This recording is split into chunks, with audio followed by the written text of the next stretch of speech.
जय श्री राम। कल हम लोग चर्चा कर रहे थे हनुमान जी और रावण के बीच के संवाद की। उसी चर्चा को आगे बढ़ाते हुए मैं आपसे आगे की चर्चा आज करना चाहता हूँ। रावण जो विचार कर रहा था कि आखिर इस वानर से निपटने का मुझ पर तरीका ही क्या है, इसी बीच में वहाँ पर विभीषण अपने मंत्रियों को लेकर के उपस्थित हुए। उन्होंने रावण से आज्ञा मांगी और अपनी यहाँ तक कि जान की बख्शिश मांग करके उन्होंने कहा कि आगे की बात मैं कहना चाहता हूँ। फिर उन्होंने कहा, महाराज ये दूत है, इसकी क्या गलती है? किसी दूत की हत्या, उस पर कोई किसी प्रकार का प्रहार, ये अनुचित है, ये नीति संगत नहीं है और आप जैसे राजा के लिए ये अशोभनीय है। इसलिए इस बात का विचार त्याग दीजिए कि आप इसकी हत्या करना चाहते हैं या इसका अंगभंग करना चाहते हैं। ये बिल्कुल सरासर गलत है। आपको अगर युद्ध करना है तो सीधे श्री राम से करिए या फिर सीता जी को आप वापस कर दीजिए। फिर भी मैं आपसे यही अनुरोध करूँगा कि आप माता जानकी को वापस कर देंगे तो इसी में हम सबकी भलाई है। रावण ने उसको एक डांट लगाई, विभीषण मेरी राजाज्ञा है कि इस वानर की पूंछ में अब आग लगा दी जाए और इसके अन्यथा मैं कुछ सुनने को तैयार नहीं हूँ। फिर भी हनुमान जी ने उसको एक बार कहा कि देखो रावण, हमारे प्रभु श्री राम ये वो हैं कि जिनके आश्रित होकर के ब्रह्मा विष्णु महेश लोगों को मोक्ष प्रदान करते हैं। ये समस्त लोगों के स्वामी हैं। इन्होंने बाली का वध किया है और वो बाली जिससे तुम्हारा कभी युद्ध हुआ था, तुमको तो पता ही होगा। और उनके भाई सुग्रीव ने श्री राम से अग्नि के सामने शपथ लेकर प्रतिज्ञा की है और राम जी ने भी कहा है कि मैं इस धरती को राक्षसों की कुल सहित नाश करूँगा, इस धरती को राक्षसों से विहीन कर दूँगा। इन बातों में विचार तो करो, तुम विचार करो। तुम अपने बल की बड़ी डींग हाँकते हो कि जो राजा बलि तुमको ले गए थे पकड़ के, 6 महीने उनकी काख में तुम दबे रहे और पुलस्त ऋषि ने ब्रह्मा जी की प्रेरणा से आकर के तुमको छुड़ाया था। तुम किस बल की बात करते हो? रावण ने कहा, तुम नहीं जानते, मैंने नक्षत्रों पर विजय प्राप्त की है, मैंने देवताओं पर विजय प्राप्त की है। ये सब मुझसे थरथर कांपते हैं। यक्ष, किन्नर, गंधर्व, ये सब मुझसे थरथर कांपते हैं। मैं चाहूँ तो अभी उन वनवासियों को ख़त्म कर सकता हूँ और ये तो काम मेरे छोटे ये सेवक ही कर देंगे। तो फिर हनुमान जी ने कहा कि तुम विचार कर लो, मैं आपसे हाथ जोड़कर विनती करता हूँ रावण, तुम मेरी बात मान जाओ। लेकिन वो मानने वाला नहीं था। उसने फिर आदेश दे दिया कि मेरी आदेश का पालन हो। बस इस फिर क्या था, हनुमान जी की पूंछ में पूरे शहर का कपड़ा, रस्सी, सुतली बांधी जाने लगी और हनुमान जी अपनी पूंछ का विस्तार करते जा रहे थे।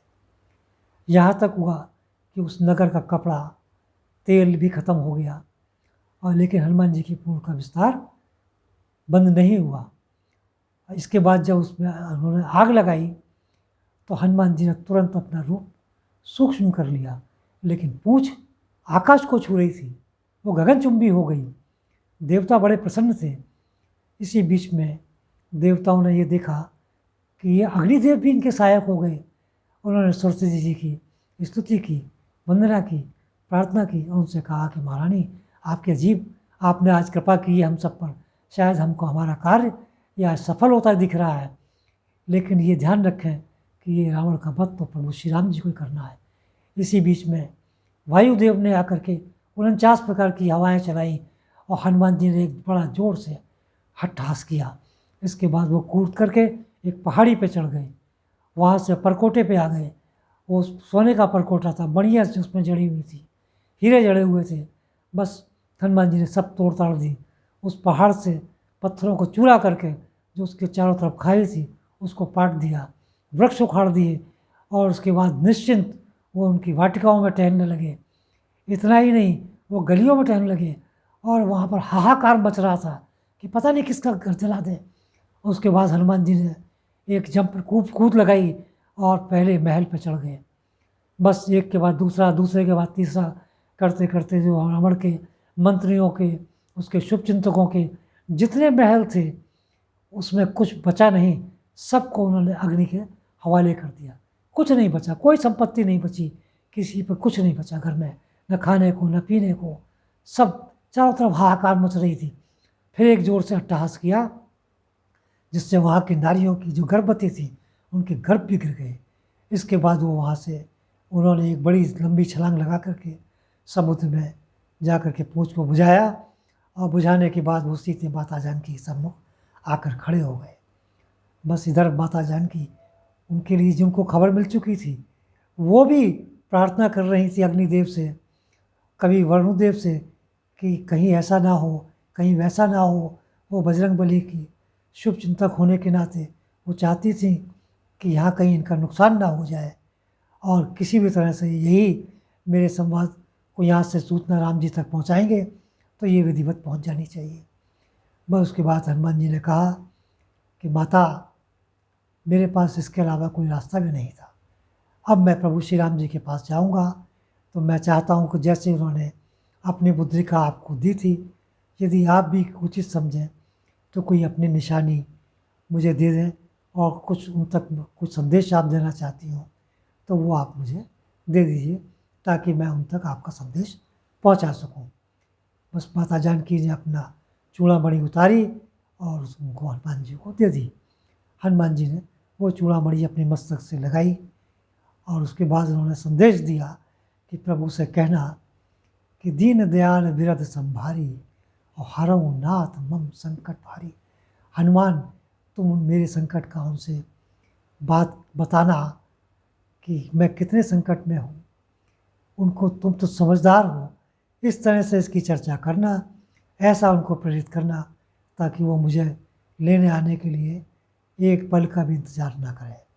वो प्रेरित हों और शीघ्र चल दें। जो राक्षसियाँ मुझको यहाँ सताती रहीं इसकी भी चर्चा करना और ये भी चर्चा करना कि मैंने 1 महीने का समय निर्धारित किया है।